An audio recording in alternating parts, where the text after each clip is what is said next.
Krishna, Hare Hare, Hare Rama, Hare Rama, Rama, Hare Hare.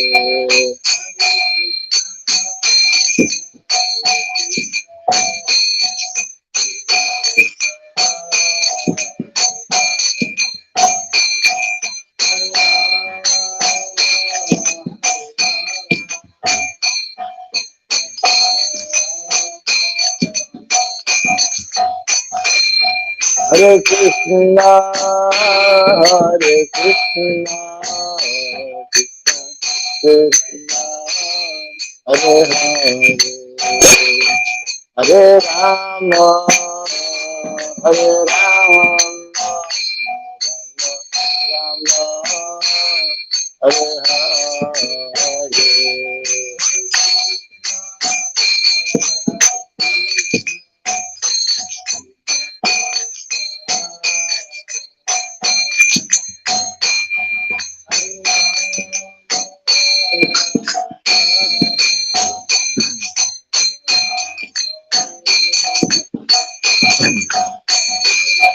Hare Krishna, Hare Krishna, Krishna Krishna, Hare Hare, Hare Rama, Hare Rama, Rama Rama, Hare Hare.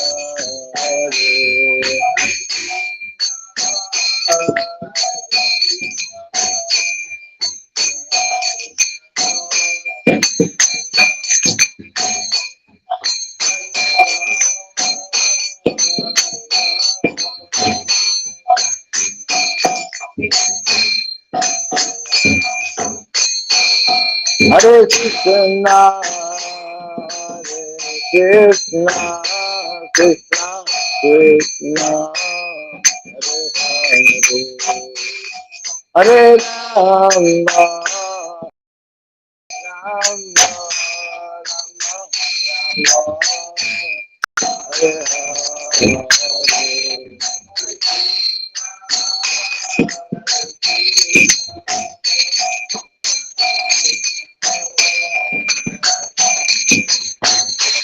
Hare Rama, Hare Rama, Rama,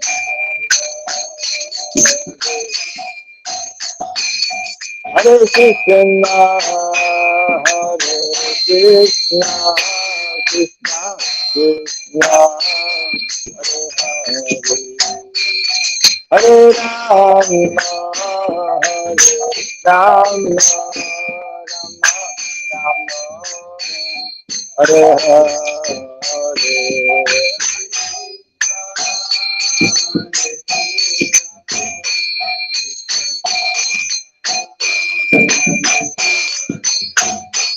Hare Rama, Hare Rama, Rama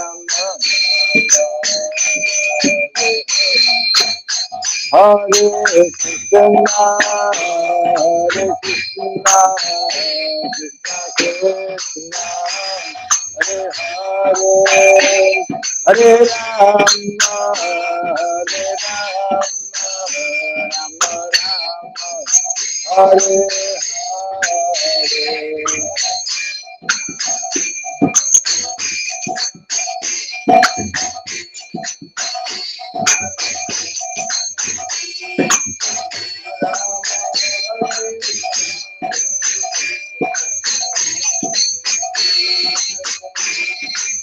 Hare Krishna, Hare Krishna, Krishna Krishna, Hare Hare, Hare Rama, Hare Rama, Rama Rama, Hare Hare.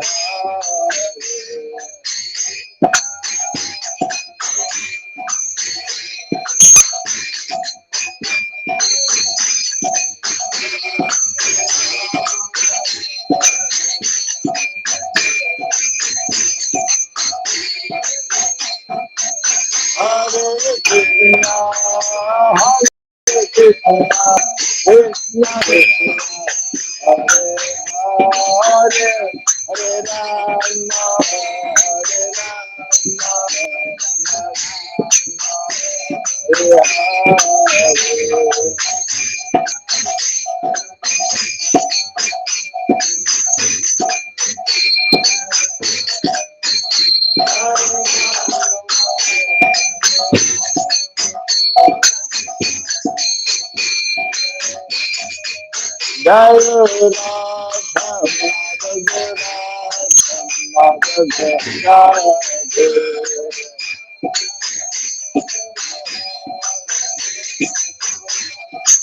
Jaya Radha Madhava Radha Madhava Radha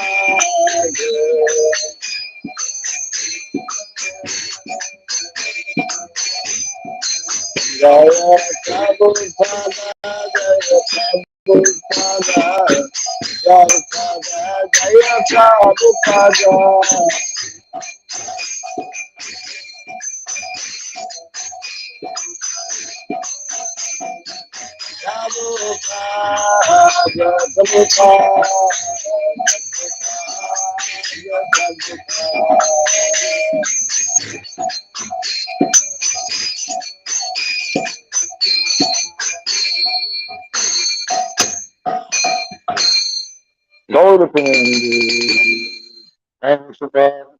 Paramahansa Prabhupadacha Stotra Satya Sri Srimad His Divine Grace Srila Bhai Charanarvind Bhakti Vedanta Swami Srila Prabhupada Ki Ananta Koti Vaishnava Vrinda Ki Skandi Biti Founder Acharyas Divine Grace Srila Prabhupada Ki Namacharya Srila Haridas Thakur Ki Samaveta Bhakta Vrinda Ki Harinam Sankirtan Ki Grantaraj Srimad Bhagavatam Ki Jainitai Gaur Premanande.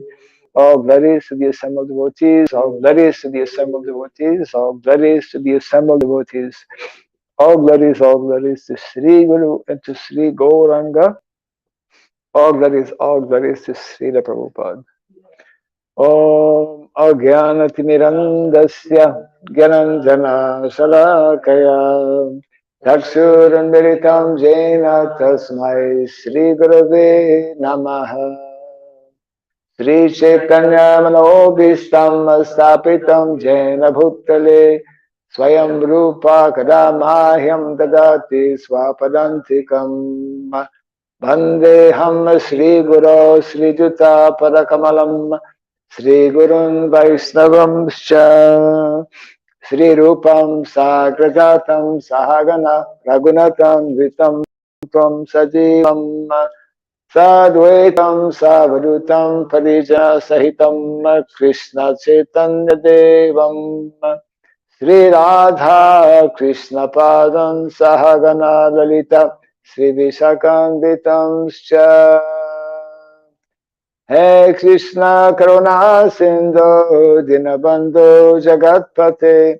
Gopesha Gopika Kanta Radha Kanta Namostute Taptakanchana Gaurangi Radhe Vrindavaneshwari Vrishabhanu Sutidevi Pranamami Haripriye Vanchakalpa Tarubhyasya Kripa Sindhu Vyaivacha Patitanam Pavanebhyo Vaishnavebhyo Namo Namaha Narayanam Namaskritya Naram Chaiva Narotamam Devim Saraswatim Vyasam Tato Jayamudiraye. Before reciting this Srimad Bhagavatam, which is a very means of conquest, let us first offer our respectful obeisances unto Narayana, the Supreme Personality of Godhead, unto Narayana Rishi, the supremmost human being, unto Mother Saraswati, the goddess of learning, and unto Srila Vyasadeva, the author. Nasta Prayesha Badreshu Nityam Bhagavata Sevaya Bhagavati Tamashloke Bhaktir Bhavati Naistiki by regularly hearing the Srimad Bhagavatam and by rendering a service unto the pure devotee. All that is troublesome within the heart becomes destroyed practically to nil, and loving devotional service unto the Supreme Lord, who is praised with transcendental songs, becomes established as an irrevocable fact. Idam Bhagavatam Nama Puranam Ramasamitam Uttama Saritam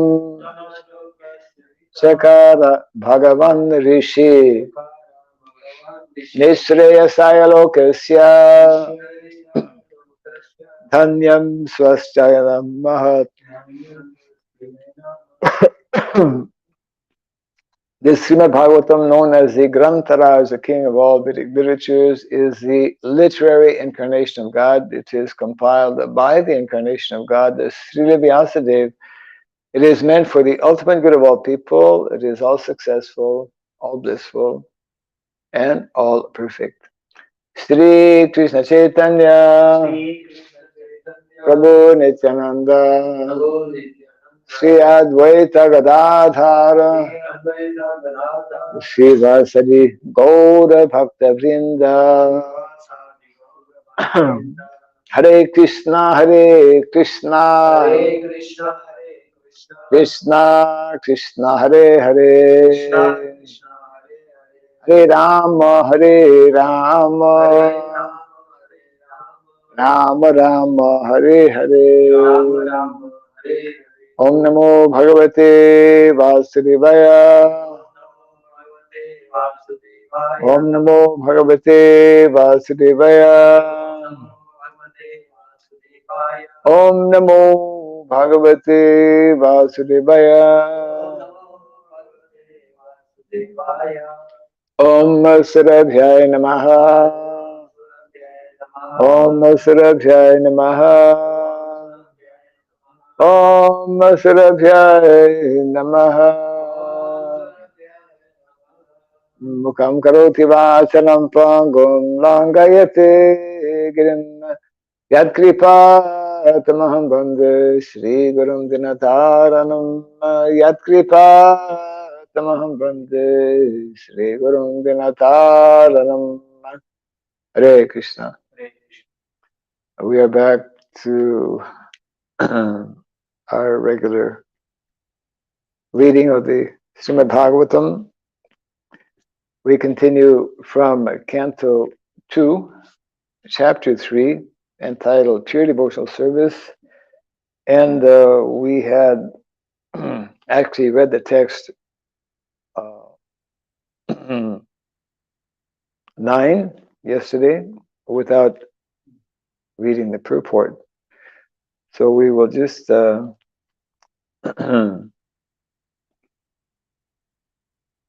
recite a few times the text without going into the word for word. We did that yesterday, and we'll go after chanting the text. We'll go directly into the translation and purport by Srila Prabhupada. Rajakamo Manunna Devan Nir Ritim Twabi Charan Yajit Kama Kamo Yajit Somam Akama Purusham Param Rajakamo Manun Devan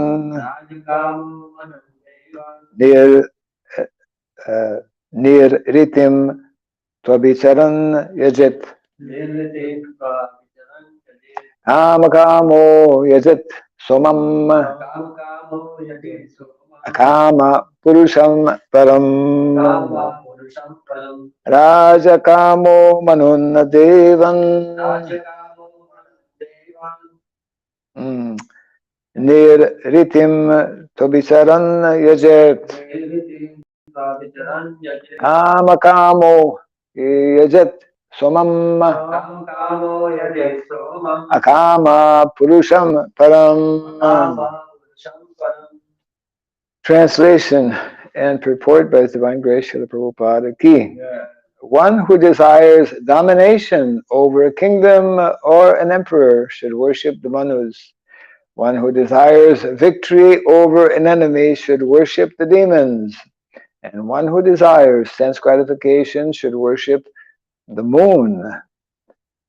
But one who desires nothing of material enjoyment should worship the Supreme Personality of Godhead.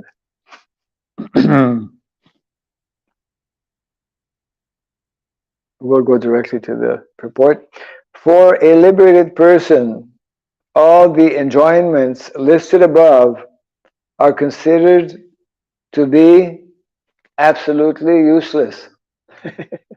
That's quite clear. Absolutely useless.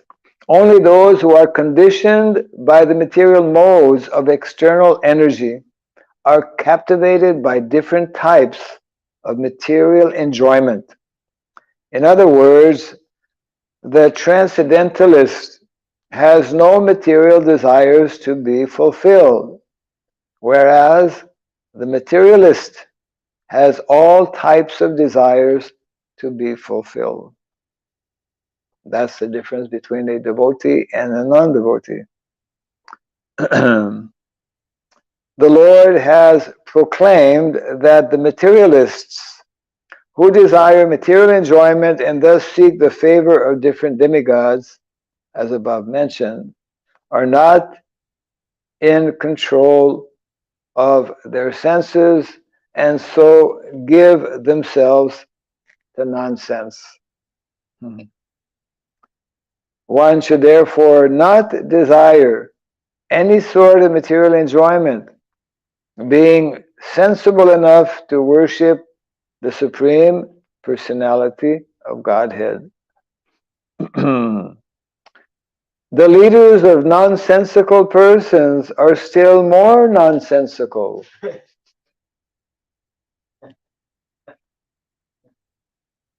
The leaders of nonsensical persons are still more nonsensical because they preach openly and foolishly that one can worship any form of demigod and get the same result.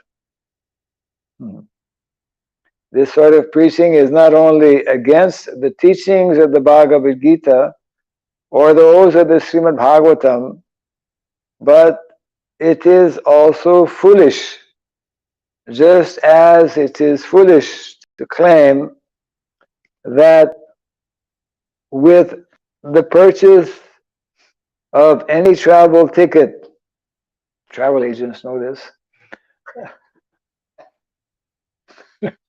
Prabhupada is speaking about your profession, travel agent. We have a travel agent amongst us here. So, very appropriate purport. Yeah. Just as it is foolish to claim that with the purchase of any travel ticket, one may reach the same destination. No one can reach Bombay. Bombay, You're from Bombay. The purport is, tailored for you. No one can reach Bombay from Delhi by purchasing a ticket for Baroda, right? It is clearly defined herein that persons impregnated with different desires have different modes of worship. But one who has no desire for material enjoyment should worship the Supreme Lord, Sri Krishna, the Personality of Godhead. And this worshipping process is called devotional service.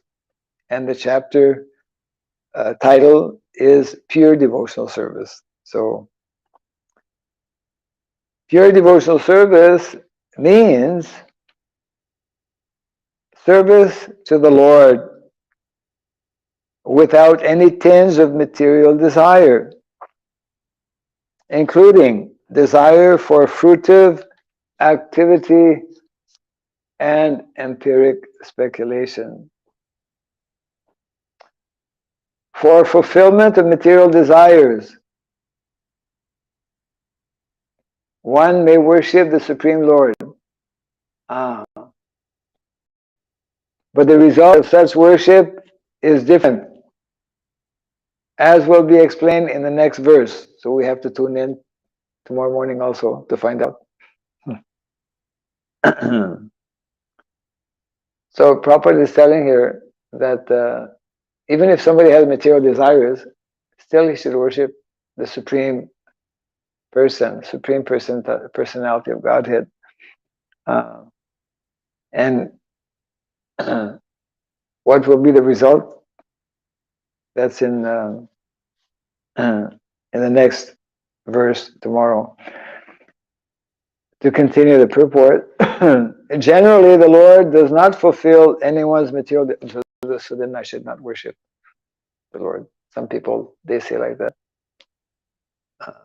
Prabhupada was mentioning how there are people in India, they intentionally don't go too close to any Govinda temple.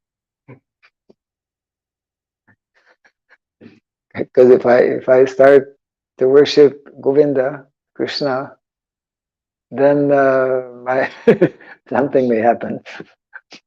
I may lose all my material, and it happens like that.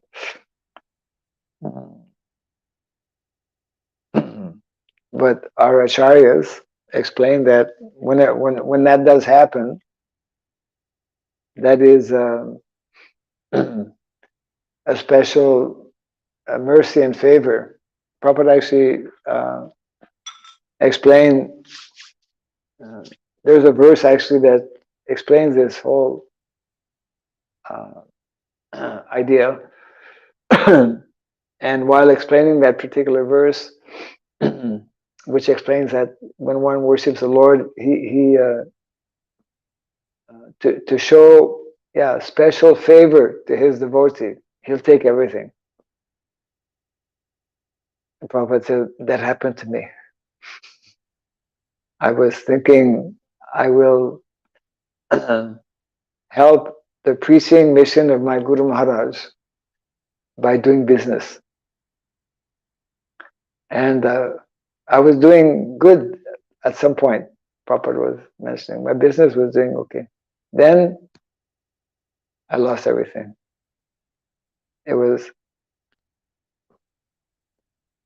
And then when I lost everything, this happens again and again in the material world.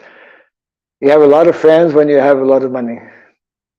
When you become poor, you lose you lose your money and you lose your friends. But those who don't have recourse, those who don't have the opportunity to know this knowledge, then they become completely bewildered, completely discouraged, and they cannot handle such kind of situation.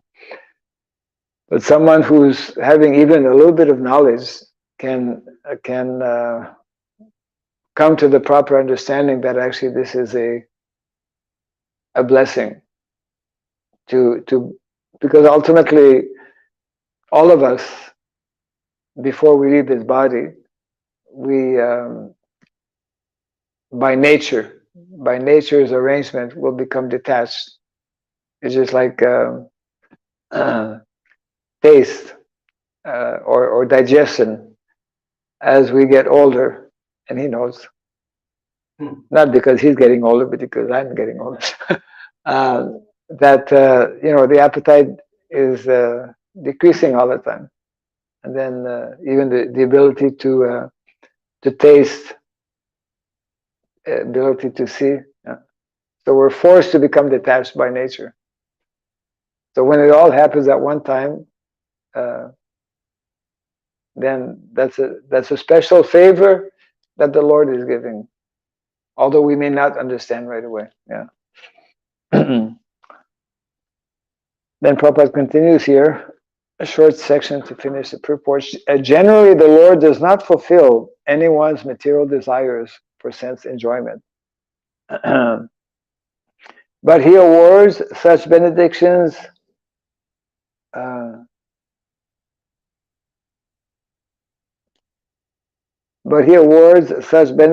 to worshippers of the Lord, for they ultimately of not desiring material enjoyment. Let me read this again. Generally, the Lord does not fulfill anyone's material desires for sense enjoyment. But he awards such benedictions to worshippers of the Lord. That's something not clear here. For they ultimately come to the point of not desiring material enjoyment. I think it should be to worshippers of demigods. I don't know. What's written there? Worshippers of the Lord. Huh? Worshippers of the Lord. Give me that book. Oh, careful. Text number 9. Okay, by the end here. No. As I'm reading the line, generally the Lord does not fulfill anyone's material desire for sense enjoyment, but he awards such benediction to worshippers of the Lord. Huh? For they ultimately come to the point of not desiring material enjoyment. Yeah.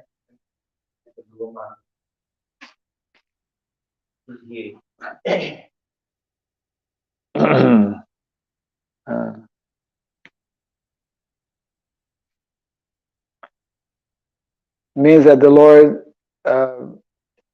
even though someone may have material desire, he may grant.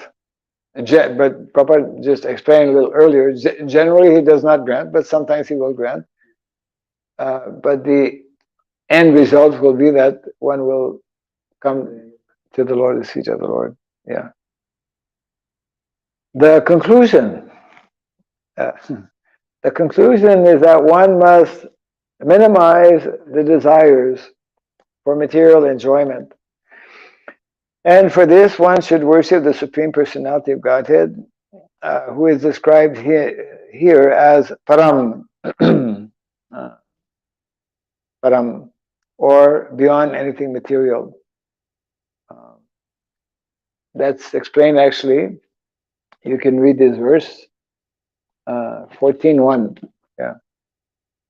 The last line of the purport, Sripad Shankaracharya has also stated, Narayana Parovyaktat. Parovyaktat. Narayana Parovyaktat. The Supreme Lord is beyond material encirclement. Yeah. So 14.1, when describing or discussing on the subject matter of the three modes of material nature, Param Bhuya Pravekshami Gyananam Gyanam Uttamam Yaj Yadva Munaya Sarve Param Siddhim Ito Gataha. What's the translation?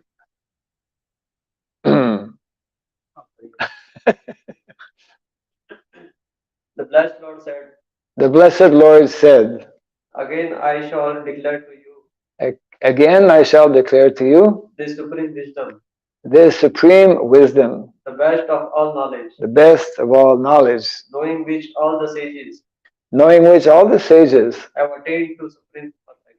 Have attained to the supreme perfection. So Param, this word Param comes again and again, of course. Param Brahma, Param Dhama, Pavitam, Paramam Bhavan. Yeah. So Param means superior, means ultimately transcendental. And so Prabhupada is making the point here that actually those who are less intelligent, anyone who still has, yeah, you can put it back here, anyone who still has material desires is less intelligent. But because one is conditioned by the modes of material nature, if one has not had that fortune to come in contact with uh, transcendental knowledge, he has no other choice, practically speaking. He's forced. One is forced to act under these modes of material nature. However, that's why even though it is in the Vedic literatures that worship of demigods, at least those who follow the Vedic literatures gradually will make some advancement. But this verse and in other verses as well, it is being explained that even those who have material desires, better they worship Krishna than demigods. Even though they still have some material desire, because the end result will be, since they are associating with the Param, the Supreme Personality of Godhead, because the demigods are not Param. Demigods are also conditioned souls, isn't it? Caught up in the wheel of samsara, of repeated birth and death. But when we begin to connect by worshipping the Param, the Supreme Personality of Godhead, then our destination also becomes Param. That's the point that's being made here. So the whole Vedic culture, the whole Vedic system, and we can say also the whole system of Varnasrama is to gradually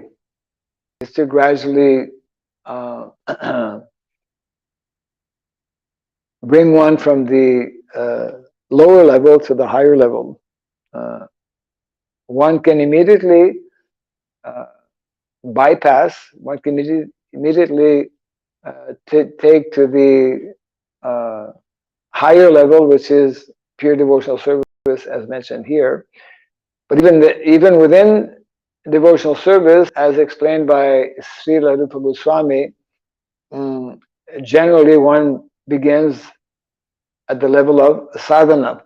Sadhana means following different rules and regulations, whereby one accepts sense gratification in a regulated manner by minimizing, and as one practices in this way, one will gradually be able to come to the level of no longer engaging in activities of sense gratification. So regulated sense gratification, when properly followed, will lead one to no sense gratification ultimately, which is the level of the higher levels of bhakti. So it means that even within bhakti, there are levels of regulated sense gratification. For example, every day we have to eat. The body has this basic necessity of food, and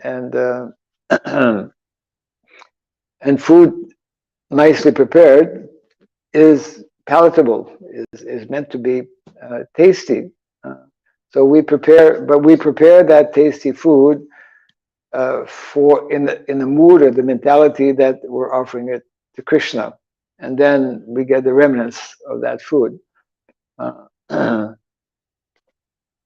So in this way, the shastras is giving us the process initially of regulated sense gratification, just like it's quite appropriate. People who are about to enter householder life, Prabhupada explains, our acharyas explains, that is a concession for sense gratification. Because in householder life, the husband renders service to the wife, and the wife renders service to the husband. Each one has their respective duties or responsibilities. And but in our Vedic Vaishnav, Vedic way of taking up to householder life, which is very different, let's say, from let's say the karmi marriage, which is even rare nowadays. But when devotees get married, and since your wife is also a devotee, she'll understand this. Those who are not devotees, they don't understand this. They understand that now we're getting married, and then after at the age of 50, then there is what is called vanaprastha. We have to get out of the householder situation and take fully, completely to the process of self-realization. Not that we discontinue during householder life, but householder life generally, because of so many different engagements and distractions that may be there, will present certain stumbling blocks that will not be there if one does not opt for that ashram, grihastha ashram. Of course, it also depends on how prior training. That's why Vedic culture stresses the importance. So, in other words, when one gets, the point I wanted to make, when one gets married as a devotee, then he makes, at the marriage time, a solemn promise that he will take care of the wife. But the understanding is there that we are now entering this ashram, and after this ashram, there will be another ashram. And in some cases, the husband will completely leave the wife to take sannyas, for example, isn't it? Because in vanaprastha, there are two ways. One can take vanaprastha with the wife, or one can take alone. Prabhupada took vanaprastha alone. He didn't take his wife to Vrindavan, right? But in the karmi world, it's like now we are getting married, and it is for eternity, forever and ever. My beloved, right? So it's a kind of a different, and no one, you can't explain to people who are about to get married, karmi, that hey, this. It is not for eternity. So this is the nice point being explained here. Coming back to the main lesson of this particular verse is that there are many different types of demigods that one can worship for different obtaining different objectives, different fruitive results. But those who are most intelligent, even though they may still have some material desires, they should worship Krishna, the Supreme Personality of Godhead. And as Prabhupada explains in the purport, what will happen to those persons, that we will have to tune in tomorrow for the Bhagavatam class to find out.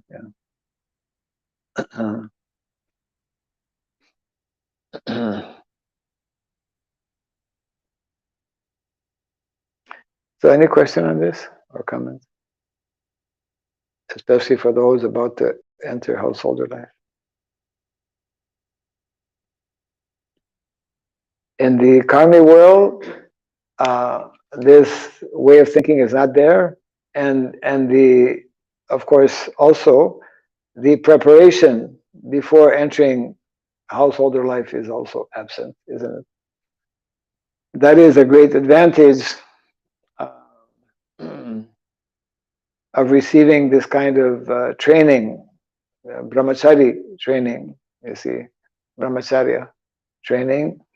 Uh, the young girl also, when the Vedic culture is in place, she also receives from her parents this training, this understanding. And so in this way, both the husband to be and the wife to be, as they enter the Grihastha ashram, they are well prepared, and therefore the chances of success are much, much higher, isn't it? Yeah. And there are guidelines that are given, of course. Uh, the uh, the age factor, we see how, especially in the Vedic culture, there was generally a good gap, a gap of maybe 10 years, sometimes more, you know. So, yes, these different guidelines are given. The more we are in line with these guidelines, then there are generally better chances for success. And of course, the most important factor is one's uh, commitment to the practice of bhakti, because bhakti, as we hear from the Shastra, pure bhakti, pure devotional service, can help one completely transcend one's material situation. The end result of pure devotional service, or while still here in the material world, if one is fortunate by becoming very serious about following the process, one can fully transcend these three modes of material nature, and one can also transcend the threefold miseries of life.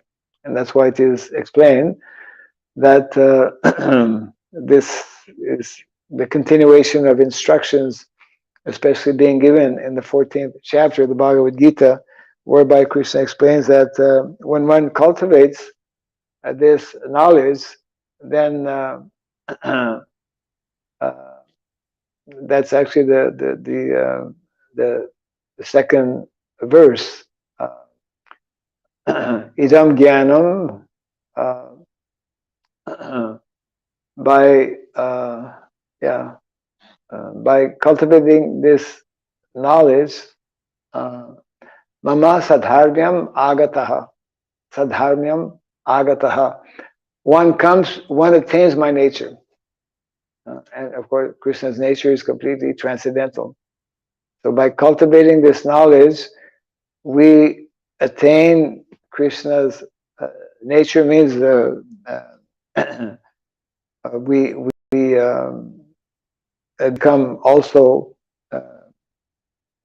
completely transcendental in our way of doing, in our way of understanding, etc. Yeah. Okay, we can close for now. Jai Grantaraj Srimad Bhagavatam ki, Jai Sri Prabhupada ki, Gaura Pimanande. Hare